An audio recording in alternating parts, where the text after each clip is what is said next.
Olá, queridos, eu sou o Padre Rodrigo Carneiro e esse é o nosso canal Atraídos pela Palavra de Deus.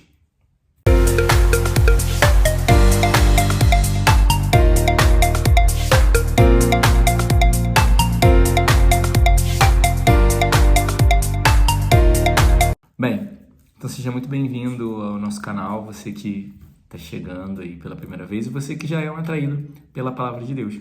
Bendito seja Deus pela sua vida, pela sua decisão. Hoje, então, nessa terça-feira, né, já nas vésperas de iniciar o novo tempo, amanhã, iniciando a quarta-feira de cinzas, a gente continua na Carta de Santiago. Então, nós vamos ver que ele vai nos convidar, nessa carta, a suportar as provas, a suportar as lutas e as dificuldades.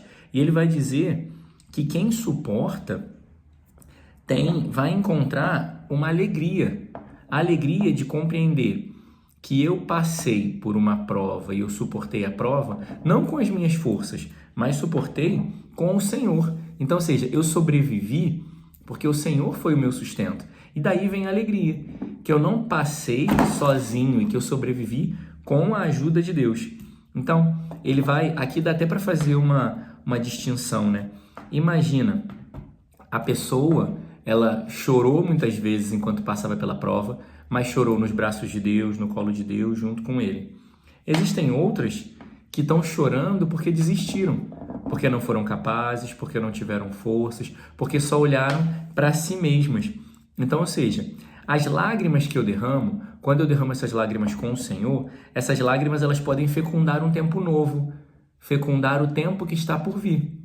Mas agora, se eu choro sozinho, as minhas lágrimas se tornam como que uma inundação e que me afogam na amargura, porque eu me sinto só, eu não consigo enxergar que há um auxílio, que Deus está me ajudando e que está me conduzindo ao longo daquele processo, de tudo aquilo que eu estou passando.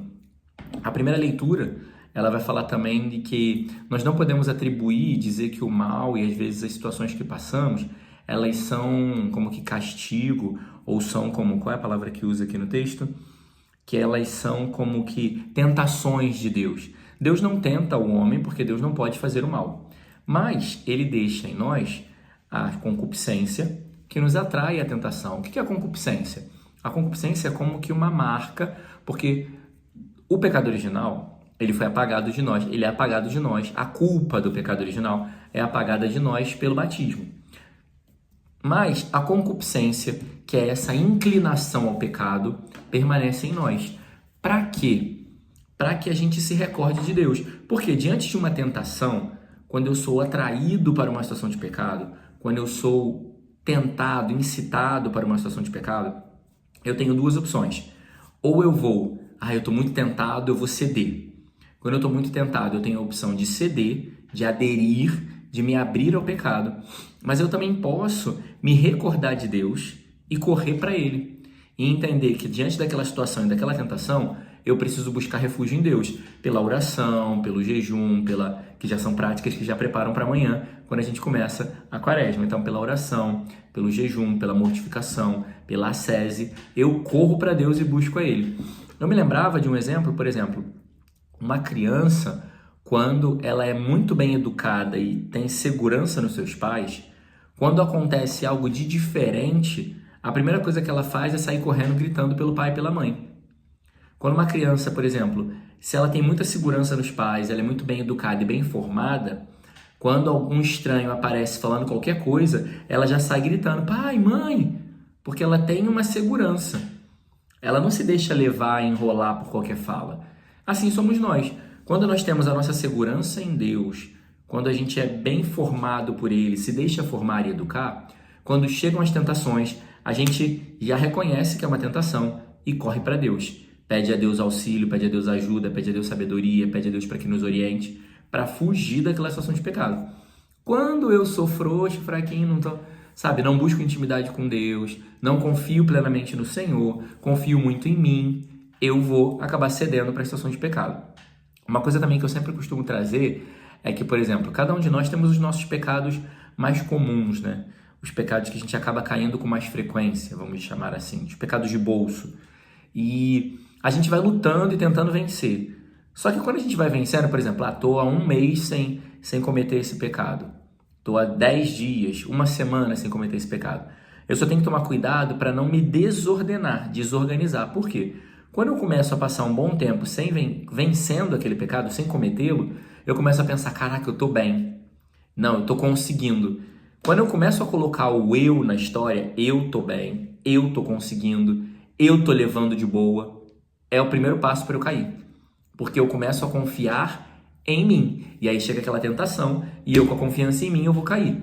A gente sempre tem que, quando está vencendo algum pecado, agradecer a Deus. Senhor, eu te louvo por estar me ajudando. Senhor, eu te bendigo por estar me sustentando. Senhor, que a tua graça não me desampare. Sempre levar para Ele, para saber em quem está a confiança, de quem vem a graça, de quem vem a força. Isso me ajuda a vencer também a concupiscência, as tentações e aquilo que pode acontecer que vai me levar a cair. O Evangelho vai falar sobre esse tal fermento dos fariseus. O que é o fermento dos fariseus? Os fariseus, eles confiavam, o fermento deles é porque eles confiavam somente naquilo que estava nas mãos dele, naquilo que eles podiam fazer. Então o fariseu, ele confiava na sua capacidade, na sua inteligência, no seu potencial, naquilo que ele sabia fazer, naquilo que era tranquilo para ele. E ali naquele ambiente eles ficavam. Jesus está convidando os discípulos a uma confiança nele, no Deus do impossível. Porque olha o que Jesus vai dizer. Vocês não viram que com 5 pães a gente recolheu 12 canastras, 12 cestos? Com 7 pães a gente recolheu 7 cestos e alimentou toda a multidão? Então por que vocês estão preocupados brigando por pão? Vocês sabem que eu posso fazer o impossível. Mas o problema é que os discípulos ainda estavam com aquela cabeça de que presos a, se eu tenho isso, é só isso que eu vou ter. Se é isso aqui, sabe, aquela coisa quase que matemática. Tem um pão, não vai dar para todo mundo, porque nós somos 12, 13 com Jesus, e mais as mulheres, que não eram contadas aqui, mas que geralmente às vezes estavam por ali, né, Madalena, as outras mulheres. Não vai dar 1 para 15, não bate. Porque os discípulos ainda estavam com o fermento dos fariseus, presos ao material, presos aos números, presos a contas, presos a essa matemática. E muitas vezes a gente também está assim na nossa vida, presos a matemáticas, presos a contas, presos a várias e várias outras coisas.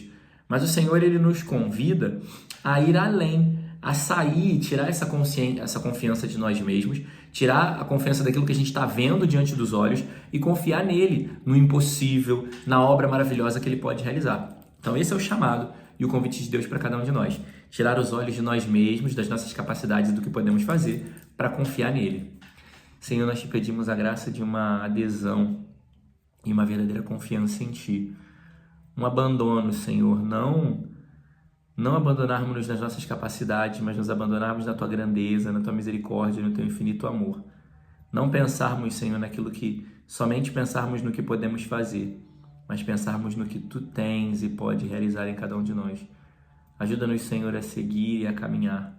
Ajuda-nos, Senhor, a nos abrir e aderir e fazer sempre e todo o tempo a Tua vontade. Dá-nos uma confiança firme em Ti, Senhor. Glória ao Pai, ao Filho e ao Espírito Santo, como era no princípio, agora e sempre. Amém. Louvado seja nosso Senhor Jesus Cristo, para sempre seja louvado.